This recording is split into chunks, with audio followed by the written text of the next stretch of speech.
Est-ce qu'on peut, Marie Mercier, clairement, aujourd'hui considérer qu'à 11 ans, on sait de manière éclairée ce qu'on est en train de faire? Évidemment, vous avez la réponse dans votre question. Quand on a 11 ans, bien évidemment, on ne peut pas savoir ce qu'on fait. Ça, c'est le bon sens. C'est le bon sens. Par contre, le terme de consentement n'existe pas dans la loi. C'est toute la difficulté.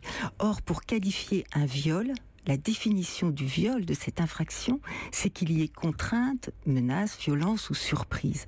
Quand on ne peut pas dire qu'il y a eu contrainte, menace, violence ou surprise, le mis en cause peut, lui, expliquer, écoutez, elle ne s'est pas débattue, donc elle était consentante. C'est toute la difficulté, là. Et on fait la différence entre ce qu'on appelle la contrainte physique et la contrainte morale. Il peut y avoir chez des enfants un état de sidération. C'est d'ailleurs ce qui est mis en avant par la défense de la jeune fille. Oui, tout à fait. L'état de sidération, il est prouvé.